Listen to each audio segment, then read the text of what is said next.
Amis auditeurs et auditrices de la meilleure des fréquences 91.5 Radio Guéo, merci de nous pratiquer en ce jour-là de ce mercredi 5 décembre 2018. Nous sommes à une émission avec l'ONG CARE International. Nous allons passer une heure d'échange avec ces personnes venues pour étaler beaucoup de choses sur les violences basées sur le genre. Et j'espère que, dames et messieurs, nous allons ensemble suivre cette émission. À nos loin, à ce micro, pour vous accompagner. Il est maintenant 18h08 sur les ondes de la Radio Guéo. Je ne suis pas seul à vous entretenir cette émission. Nous sommes avec l'ONG CARE International. On va donc les présenter. Pour commencer, bonsoir, messieurs et dames. Bonsoir. Voilà, on va donc commencer avec Madame Ouattara Malamita, épouse Tro, superviseur général de CARE. C'est ça, hein, je ne me trompe pas. Superviseur genre. Superviseur genre. Oui. D'accord, merci. Monsieur Ba Aimé, superviseur des activités terrain à l'ONG CARE International. C'est ça. Bonsoir. Bonsoir. Et également, monsieur Oui Dolé Apollonais, infirmier majeur à l'hôpital général de Guéo. Bonsoir. Bonsoir. Monsieur Kofi Yao Lambert, qui est donc directeur du centre social de Guéo. Bonsoir. D'accord. Voilà, dames et messieurs, ainsi donc nos invités sont présentés. Je pense qu'on va, sans plus tarder, entrer dans le vif du sujet qui nous réunit ici ce soir. Nous parlons de l'ONG CARE International, surtout parlant des violences basées sur le genre. On va donc laisser cette tâche-là à Madame Ouattara, épouse Tro, qui va donc nous éclairer un peu sur l'ONG CARE, surtout les violences basées sur le genre. Bonsoir. Ouais. L'ONG CARE International est une ONG qui lutte pour toutes sortes de violences basées sur le genre, qui lutte aussi pour le bien-être des populations, qui est en Côte d'Ivoire depuis 2002 précisément, et existe en plus de 70 pays dans le monde entier. Effectivement, par rapport à ces 16 jours d'activisme, l'ONG CARE International ne peut pas rester en marge, donc d'où l'émission d'aujourd'hui. On va vous faire un peu l'historique des 16 jours d'activisme. En 1999, l'Assemblée nationale des Nations Unies a proclamé la journée internationale pour l'élimination de toutes sortes de violences à l'égard des femmes. Cette date a été choisie en mémoire des sœurs Mirabal de la République dominicaine, brutalement assassinées en 1960. La journée leur rend hommage et invite le monde entier à dénoncer les violences sexistes. Chaque année, à cette date, les gouvernements, les organismes internationaux et des ONG sont invités à tenir des activités pour sensibiliser le public aux problèmes. La violence sexiste n'est pas une personne.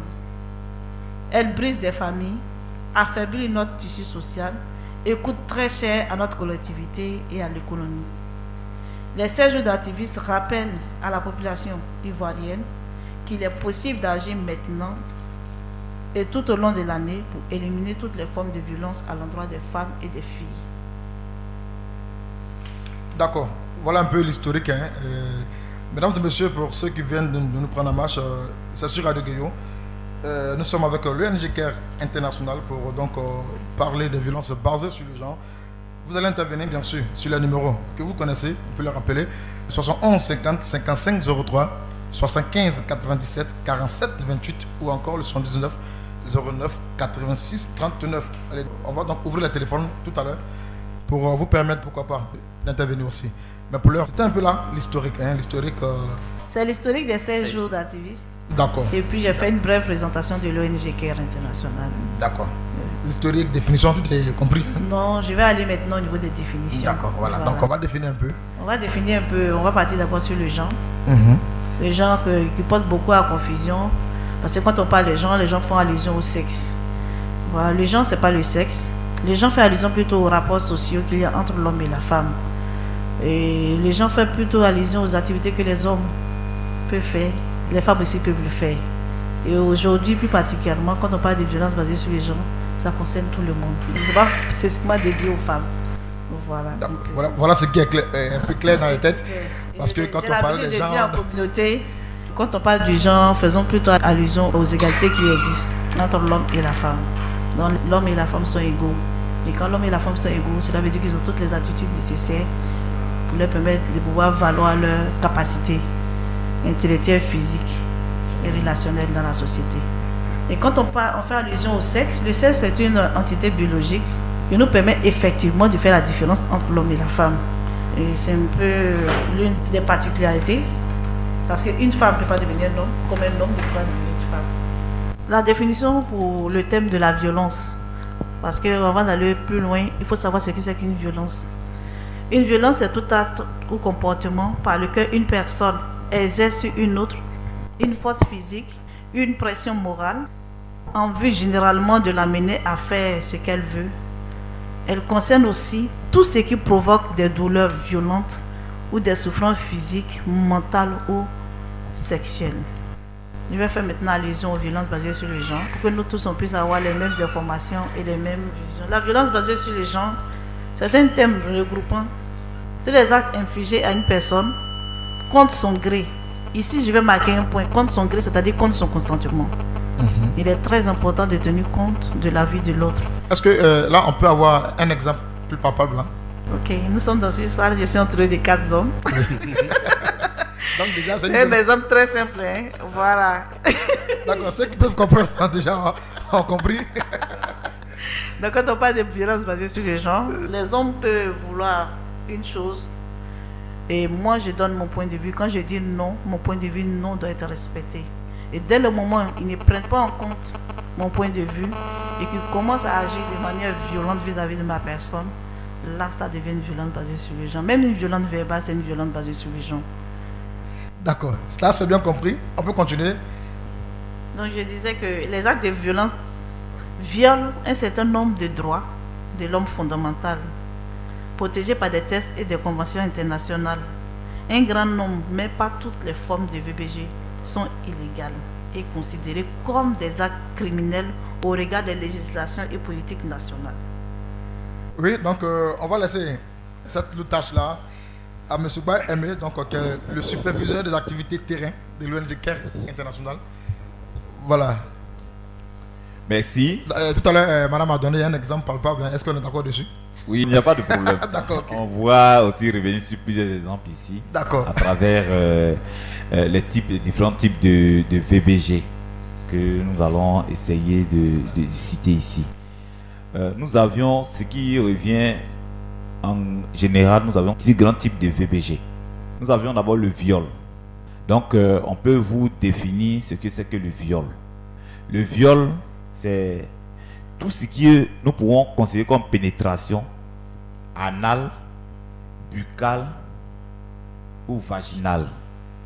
Je pense qu'on se comprend parfaitement. Buccale, ça veut dire dans la bouche. Anal, ça veut dire dans l'anus. Vaginal, ça veut dire dans le vagin. Donc, sans consentement, même superficiel, c'est-à-dire même si c'est une petite partie, à l'aide d'un pénis ou de toute autre partie du corps, c'est-à-dire si tu as fait avec le doigt, avec un autre objet. Ça applique également à l'insertion sans consentement d'un objet dans le vagin ou dans l'anus. Ça peut être un bout de bois, ça peut être crosse de fusil, ça peut être, c'est pas, mais un fruit. Cette définition englobe sans s'y limiter. Il y a beaucoup d'autres éléments quand même qui rentrent en jeu. Le viol collectif, c'est lorsqu'il y a plusieurs personnes sur une fille, voilà, ou ce qui est vraiment rare, plusieurs femmes sur un homme. Ah bon, voilà un exemple palpable. Hein. Non, je vous dis, voilà, le viol conjugal. Le viol conjugal, c'est tout ce qui se passe à la maison, dans le lit conjugal, entre monsieur et madame.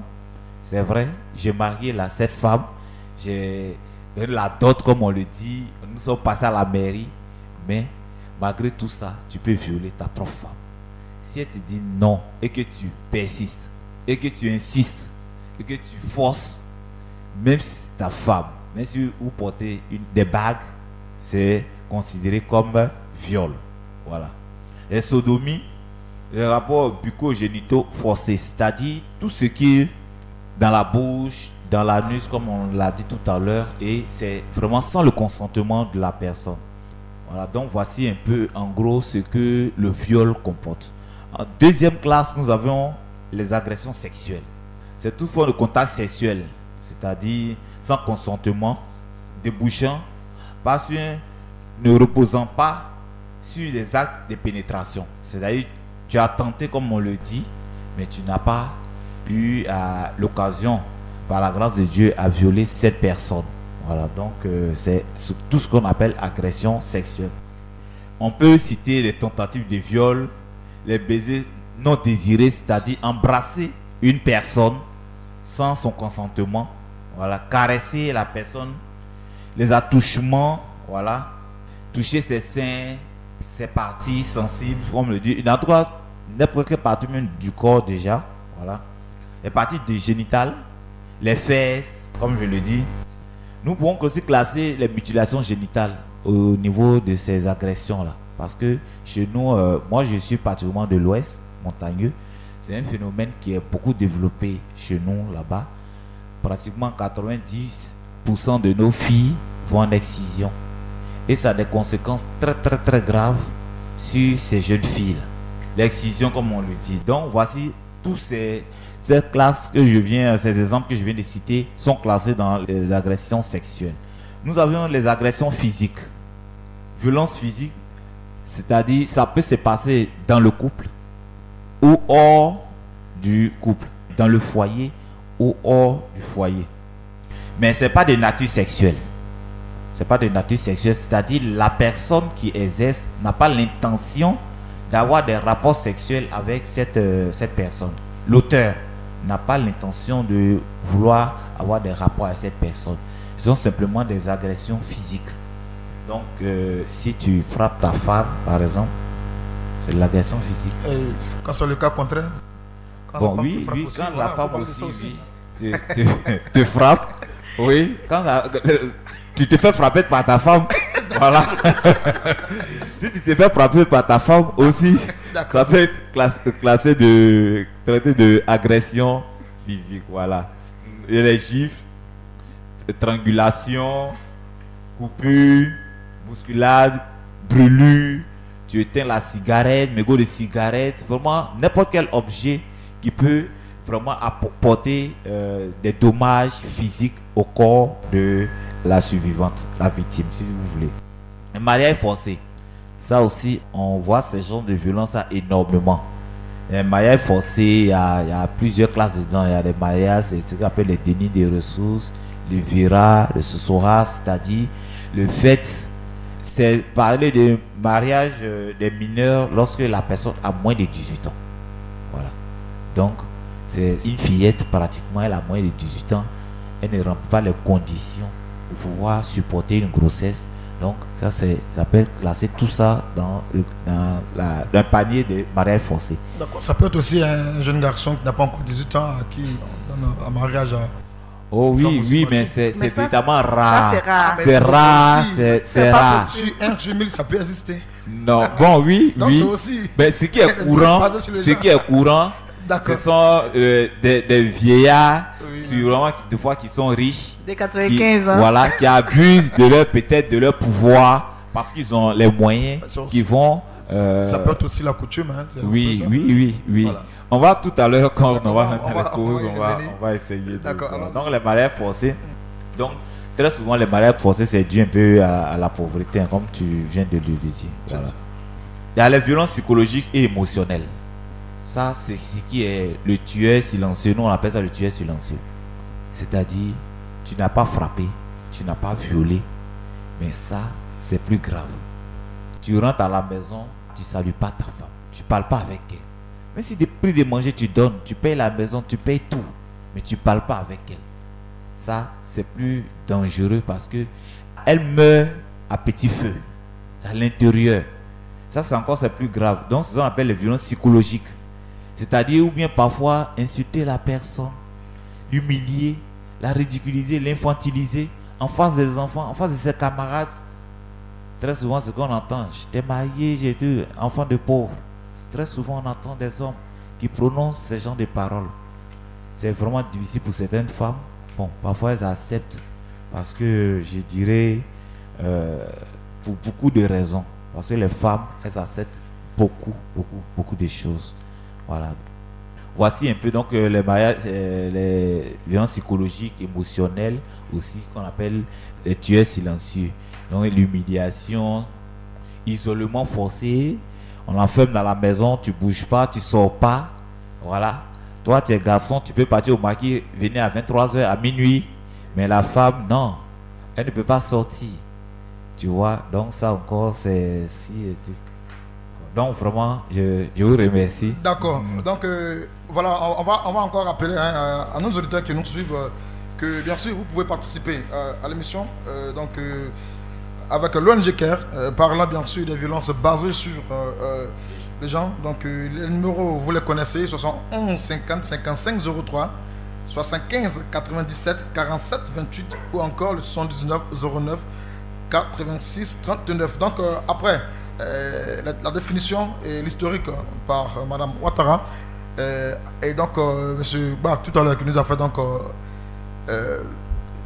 faire entendre les différents types de violences basées sur le genre.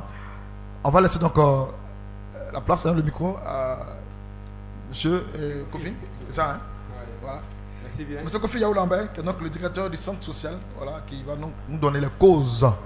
Voilà. Les causes des violences basées sur le genre, Oui. c'est l'ensemble de tous les facteurs qui favorisent les violences. Nous avons les facteurs individuels. Au niveau des facteurs individuels, nous parlons de l'ignorance du phénomène. Quand on parle de violence basée sur le genre, il y a beaucoup qui ne maîtrisent pas ce phénomène-là. Le jeune âge, la consommation de drogue et d'alcool. Une fois que la personne en jeune âge consomme l'alcool, la drogue, en tout cas ne peut plus se maîtriser. Nous avons le fait d'être victime de violence à son jeune âge. Et aussi, il peut être témoin d'une violence sexuelle dans la famille. Il y a le comportement non contrôlé et contraire aux lois de la société. Nous avons l'ignorance, le manque d'information, comme on l'a souligné devant l'ignorance, le manque d'information. Nous avons l'ignorance des conséquences. On ne connaît pas, on tombe dans la chose, ils ne savent pas ce qui va se passer et après l'acte. Nous avons l'abus d'autorité. Après, sur les facteurs individuels, nous avons les facteurs relationnels. Le facteur relationnel, c'est le milieu familial. Quand le milieu familial est peu favorable à la relation affective, ça peut poser ces violences-là. Il y a le divorce. Dans la séparation, en tout cas, ça occasionne toutes ces violences. Au niveau, après les facteurs relationnels, nous avons les facteurs communautaires. C'est la pauvreté. La pauvreté qui entraîne l'inégalité sociale. Nous avons le manque d'emploi et donc le manque d'argent. Nous avons l'absence de soutien de la part de la police et de la justice. Nous avons la tolérance générale de l'agression sexuelle dans la société. Souvent, il y a ces faits-là qui se passent, mais au niveau de la société, il y a la tolérance parce qu'on se connaît, nous sommes des parents, on tolère. Nous avons la sanction communautaire qui est insignifiante. Au niveau de la communauté, la situation se réalise et puis, bon, il n'y a pas de sanction. Nous avons la coutume et certaines pratiques traditionnelles. Nous avons la négligence des parents, surtout la négligence des parents. Nous avons les croyances religieuses. Après ces facteurs, nous avons les facteurs institutionnels.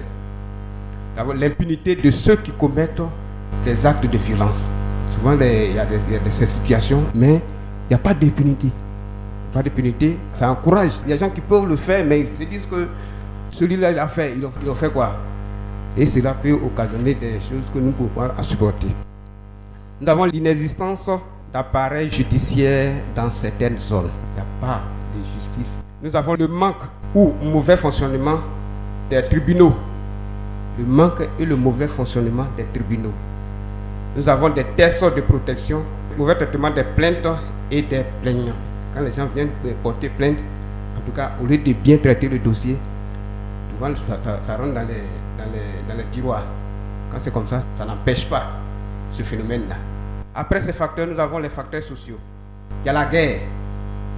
Pendant les crises, en tout cas, il y a beaucoup de choses qui se passent. il y a le déplacement massif de la population. Ça occasionne toutes ces violences-là. Il y a les catastrophes naturelles, c'est-à-dire l'inondation, le tremblement de terre, etc. Il y a, après ces facteurs sociaux, nous venons aux facteurs sanitaires. Au niveau des facteurs sanitaires, nous parlons des différents handicaps. Nous avons l'handicap psychique, c'est-à-dire la personne est déréglée mentalement. L'handicap physique, c'est-à-dire peut être avoir un membre non fonctionnel ou bien subir une paralysie. Nous avons aussi l'handicap sensoriel. Pas de sensoriel, c'est au niveau de la vue ou l'oreille. C'est sur ce, je vais vous dire merci. Ce sont les différentes causes des violences basées sur les genres. Je vous remercie. Voilà, merci à vous, M. Kofi Yaou Lambert, qui est donc le directeur du centre social de Guéyo. Merci pour donc, votre intervention. Après donc la définition, l'historique, les causes, on va donc, pourquoi pas, parler des conséquences. Voilà, les causes à effet, bien sûr. Donc, monsieur, oui.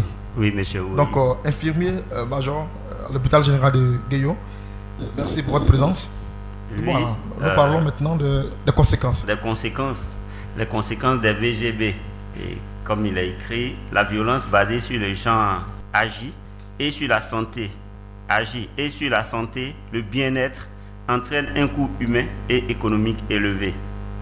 Au niveau des conséquences sur le plan médical, en plus de ce qu'elle constitue une atteinte aux droits fondamentaux des femmes et des enfants, et un problème à l'existence, à l'exercice de leur liberté, la violence a été considérée par l'OMS comme un véritable problème de santé publique. La violence à l'égard des femmes a de multiples conséquences sur la santé physique et peut nuire à la santé de la reproduction.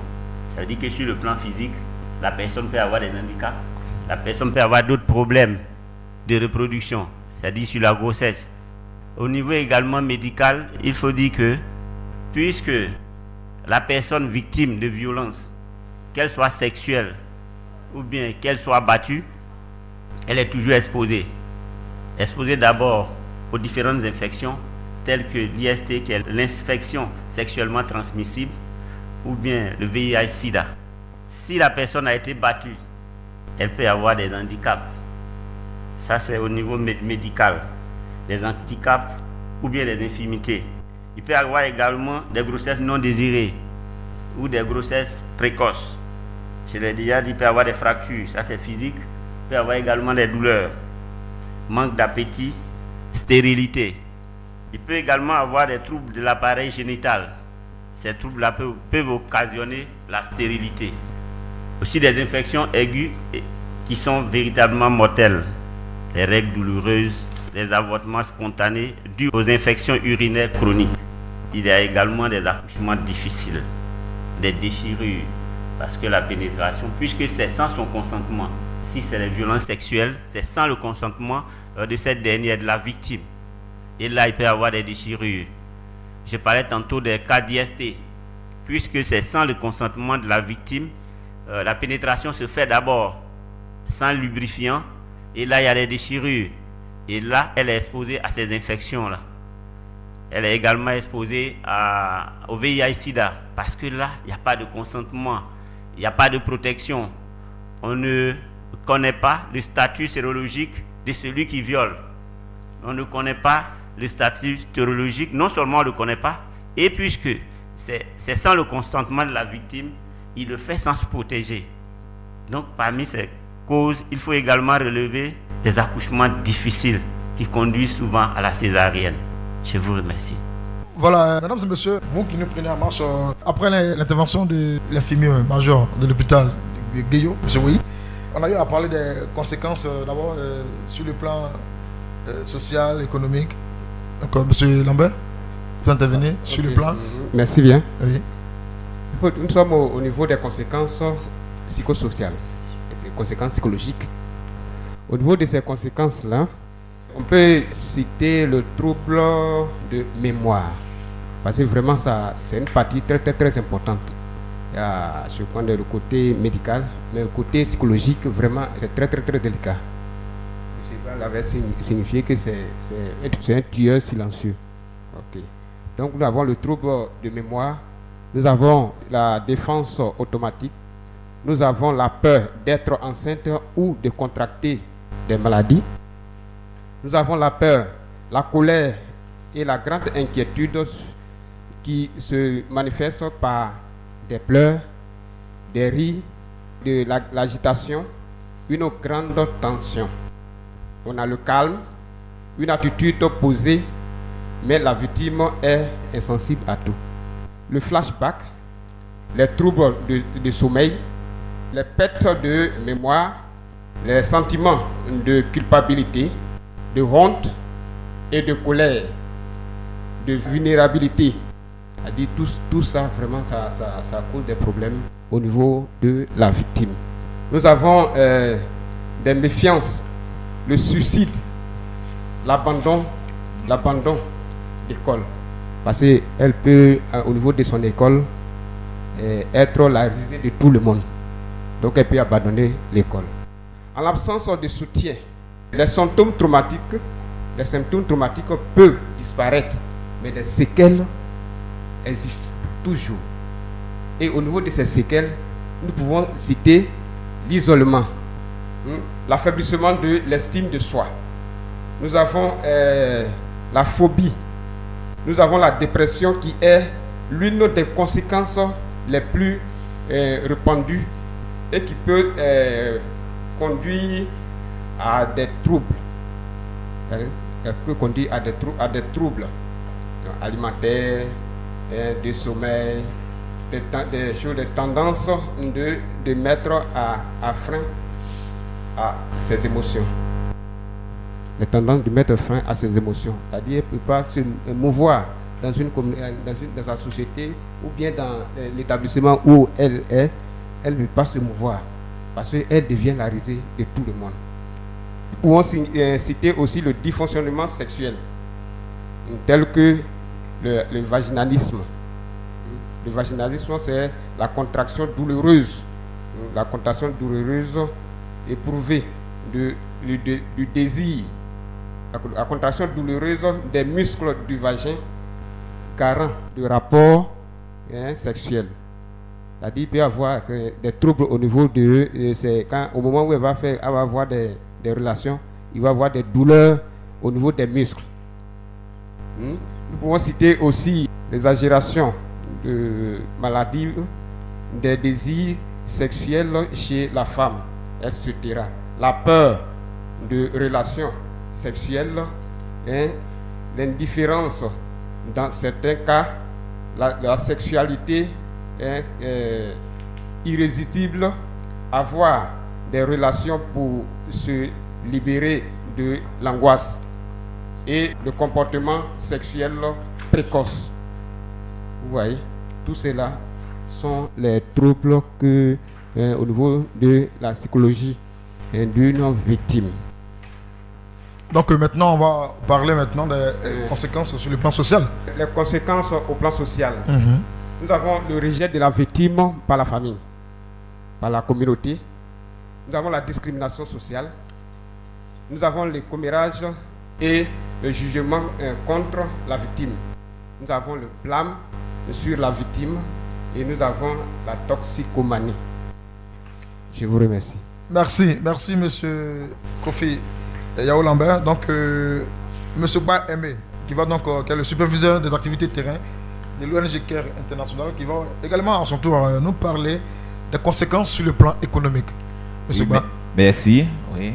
En plus des souffrances inhumaines qu'elle provoque, c'est-à-dire les VBG, la violence, ça agit aussi sur le plan économique. Et véritablement, ça a un coût. C'est un coût énorme pour la famille, pour la victime, pour l'entourage, pour la communauté même. Donc, il y a des coûts qui sont liés même aux frères médicaux. Donc, quand une personne est victime de violence, il va sans dire que la personne ira dans un établissement hospitalier et cela va engendrer des coûts. Voilà. Donc, faire des dossiers au niveau de la justice, au niveau de l'hôpital, ça a un coût. Donc, la perte de ressources, parce qu'une femme victime de violence va arrêter, ou bien ça va amener cette personne à ralentir ses activités. Je m'explique. Une femme qui, pendant la nuit, a été victime de violence, que ce soit psychologique, que ce soit de viol. Imaginez-vous, elle est restauratrice, le matin, quel regard elle aura, quel comportement elle aura vis-à-vis de ses clients. Elle ne sera pas heureuse, elle ne sera pas dans son assiette. Voilà, donc elle ne pourra pas vraiment être un acteur, je dirais, pour l'économie de la famille. Ça va agir sur ses revenus. Voilà. Donc, les frais de déplacement, c'est vrai que quand tu finis de frapper ta femme, la première des choses qu'elle va faire, elle va courir peut-être pour aller chez ses parents, voir ses parents, et après ils vont essayer de régler toutes ces choses-là. Si tu es à Yopougon, la famille à Port-Boué, ça a un coup. Sur l'effet de la colère, sur l'effet de la peur, tu peux fuir, c'est vrai, et c'est normal, pouvoir t'isoler. Et ça encore, tu vas, c'est un déplacement, ça a un coût. Tu es dans un village de Guéyo, tu as tes parents qui sont au niveau de Guéyo ou Soupré. Lorsque tu as été victime, mais peut-être que tu vas aller te réfugier chez tes parents là-bas. Voilà, avant que le mari puisse revenir au meilleur sentiment pour venir te chercher. Donc, je veux dire que toutes ces choses vont engendrer des coûts. Donc, à baisse de productivité. C'est vrai que monsieur et madame sont dans leur champ de cacao à Guéyo, mais si madame est victime de violence, il est clair qu'elle ne va pas vraiment se donner à 100% dans la production de cacao. Tu vois, même si elle est fâchée, même, elle va laisser ton cacao au soleil et puis la pluie va venir retrouver ton. Mais comme elles sont très gentilles généralement, elles ne sont pas capables de faire ça. C'est nous les hommes. Comme Maman Ouattara. Oui, je le dis en toute sincérité. Donc ça a un coût véritablement au niveau économique. Tout à l'heure, en parlant des types, j'ai essayé, peut-être je n'ai pas véritablement développé les dénis de ressources d'opportunité. C'est ce que nous empêchons, nous disons, empêcher sa femme, par exemple, de mener des activités. Si ma femme va faire l'orodougou, c'est que si elle dort là-bas, elle va dormir chez le garçon. C'est comme ça certains hommes réfléchissent. Voilà. C'est comme ça certains hommes réfléchissent. Je ne vais pas donner les moyens, je ne vais pas mettre les moyens à la disposition de ma femme pour pouvoir mener des activités. Il y a certains hommes qui disent, si ma femme est plus riche que moi, quand femme a l'argent, elle va vouloir commander son mari. D'accord. C'est ça. Mais moi je dis aux hommes, moi je suis homme et je le dis, moi je suis homme, c'est pas voilà, possible. Il nous reste 15 minutes. Oui, merci beaucoup. Donc voici un peu Oui. donc les tenues de ressources, c'est-à-dire empêcher la femme de pouvoir mener des activités génératives. Donc ça diminue les ressources aussi de la famille. D'accord. Monsieur Ba, rapidement, en 5 secondes, maman, vous voulez ajouter quelque chose, hein? Oui, je voulais en fait qu'il signifie ça. Parce qu'aujourd'hui, de nos jours, il y a plein d'hommes qui empêchent les femmes d'exercer des activités génératives de revenus. Parce que pour eux, la femme qui a de l'argent, c'est synonyme pour eux de perte d'autorité dans la maison. Ça signifie qu'eux n'ont plus d'autorité, ça signifie qu'ils ne sont plus hommes. Or, comme je le disais, un homme ne peut pas devenir une femme. Une femme ne peut pas devenir un homme. Parce que biologiquement, un homme reste un homme, une femme reste une femme. C'est ce que je voulais ajouter. D'accord, merci. Allez, on va continuer toujours avec voilà, les conséquences, ça finit. Hein? On va rappeler encore, dames et messieurs, on va rapidement prendre un auditeur qui nous appelle. Auditeur, allez, bonsoir. Bonsoir. Monsieur Traoré qui nous appelle depuis Zimbo Koulibaly-Kourou. Comment allez-vous? Ça va très bien. Et chez vous? Merci, Dieu fait grâce. Monsieur Traoré, rapidement, l'ONG CARE est ici représenté. Donc, votre préoccupation rapidement? Oui, monsieur Prince. Oui. Bon, je ne suis pas d'accord avec un côté. Vous voyez, aujourd'hui, on dit de ne pas faire du mal à une femme. Oui, normalement, on ne doit pas faire du mal à une femme. Comme vous avez bien dit que frapper. Mais vous voyez, il y a des femmes là, parole ne peut pas la changer. Si tu as trop parlé aussi là, souvent, il faut prendre une chicotte, tu vas la caresser avec ça un peu. Si c'est comme ça, il y en a là, ça peut changer. Mais Vous voyez, c'est vrai. C'est quand on est en train de faire, on dit, si tu parles aussi à chien, il faut aussi parler aussi à os. Parce que si os, c'est-à-dire il s'est mal comporté, chien va le prendre. Donc si on parle aussi aux hommes, il faut que ONG doit parler aussi aux femmes. Parce que si on n'a pas fait comme ça, là, il n'y aura plus de bénédiction dans les foyers. Il n'y aura plus de paix aussi dans les foyers. D'accord. Donc il faut que l'ONG doit voir ça aussi. D'accord. Parle aussi aux garçons, Monsieur on doit parler Traoré, aussi aux femmes. Monsieur Traoré, voilà, merci, on a compris votre préoccupation. Merci pour votre intervention. D'accord. Ok. D'accord. Qui répond? Bon. Oui. Maman. Merci Maman, beaucoup, M. Traoré. Voilà. Effectivement, quand on parle au chien, Au chien, il faut parler aussi à l'os. En fait, ce que je voulais que M. Traoré sache, c'est que aujourd'hui, on dit non aux violences faites aux femmes. Une femme n'est pas faite pour être battue. Mais il dit Comme souvent, il le dit là. souvent la parole seule ne suffit mais pas. la bouche là, comme on le dit, c'est le seul moyen pour la femme parfois de dire ce qu'elle a sur le cœur. Moi, je dis toujours, quand il y a un événement à la maison, le premier conseil que je donne quand il y a une dispute, c'est que lorsque ça éclate, l'homme qui a la force physique, qui sorte de la maison. Parce que la parole de la femme, vraiment, elle blesse. On le sait très bien, mais elle ne peut pas donner l'occasion à un homme de porter la main à sa femme. Et c'est interdit aujourd'hui. Il faut que M. Traoré l'accepte et qu'il l'applique chez lui à la maison. Ça va porter bénédiction et bonheur dans son foyer. D'accord, c'est bien pris, M. Traoré, c'est bien répondu. Il nous reste 10 minutes pour finir l'émission.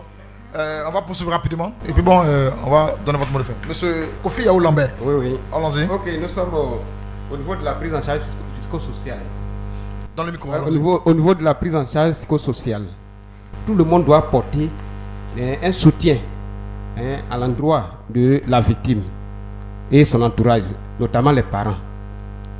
Parce que la victime a vécu une situation, elle a des troubles moraux ou psychologiques, et il faut le soutien de tout le monde pour que la victime se sente dans sa peau.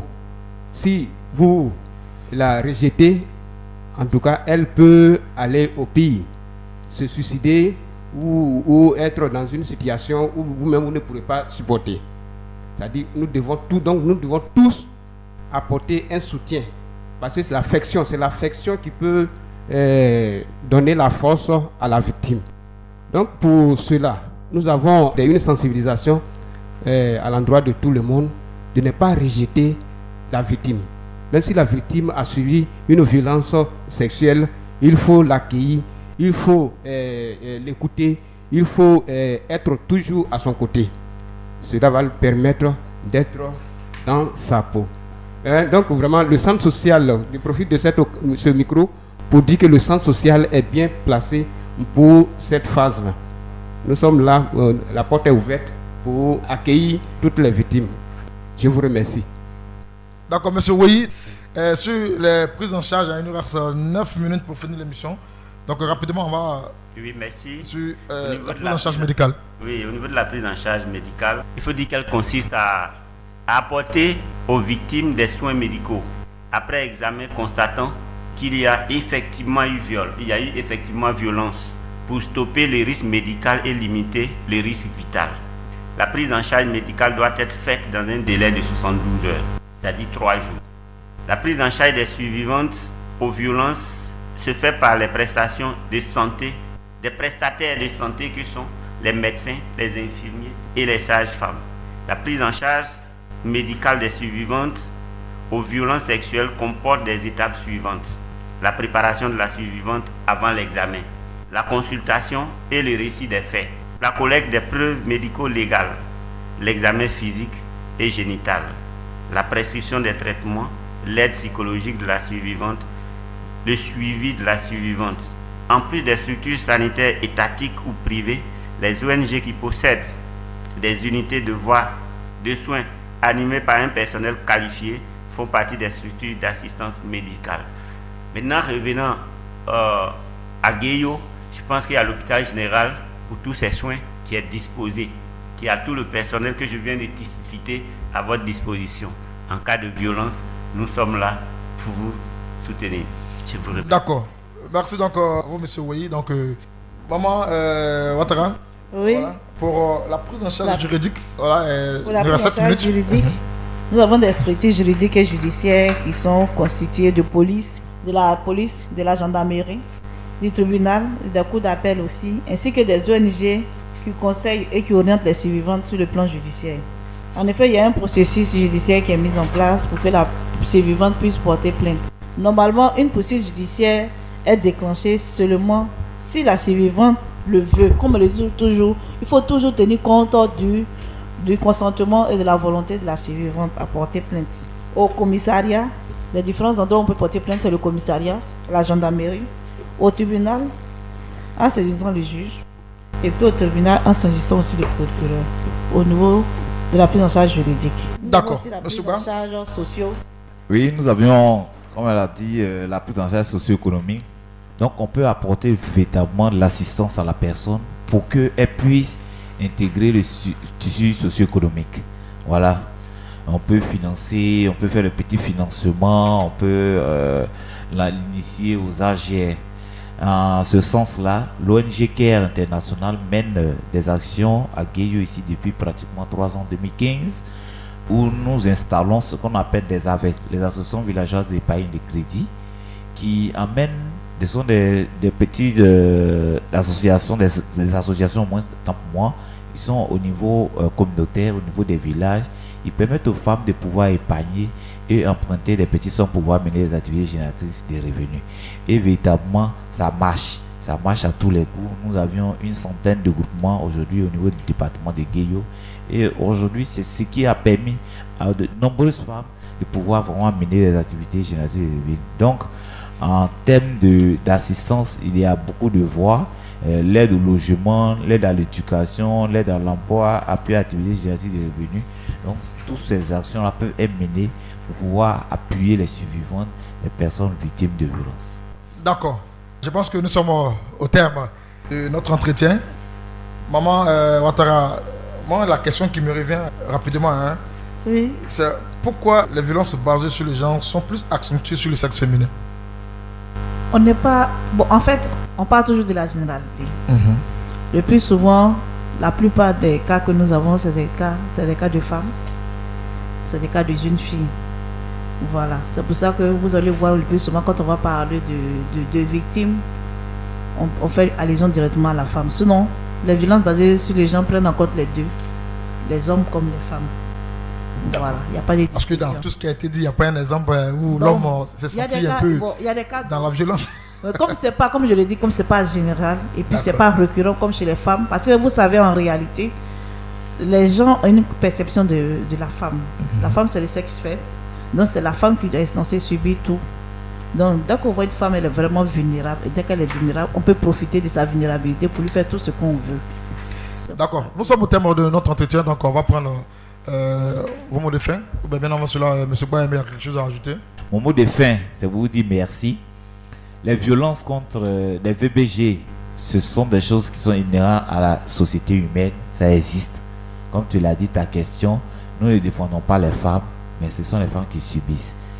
Ma question est de savoir, je me pose toujours en question, combien d'hommes qui sont battus dans leur foyer? Combien d'hommes qui sont violés? Combien d'hommes qu'on empêche de mener les activités génétiques de revenus? Combien d'hommes qui sont mariés de manière précoce, de manière forcée? Mais ils sont peu. Très souvent, ce sont des femmes. Et ces brèves femmes-là, nous sommes en milieu rural, nous savions combien de fois les femmes souffrent. Toutes les études ont démontré que les femmes travaillent plus que les hommes. Que ce soit vraiment, surtout les femmes qui sont dans des villages. Mais lorsque papa finit de vendre le cacao, les revenus, où ça va? Mais il faut penser, décider avec la femme.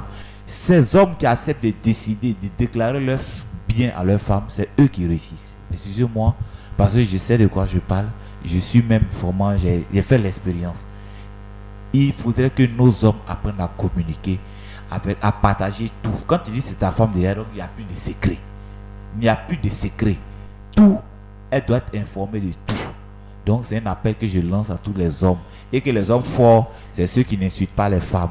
Les vrais hommes, c'est ceux qui ne battent pas les femmes. Les vrais hommes, c'est ceux qui respectent la femme. D'accord. Quand je parle des jeunes. Je vous Merci, remercie. merci M. Boyemé. Donc, je pense que c'est également le mot de fin de l'ONG CARE.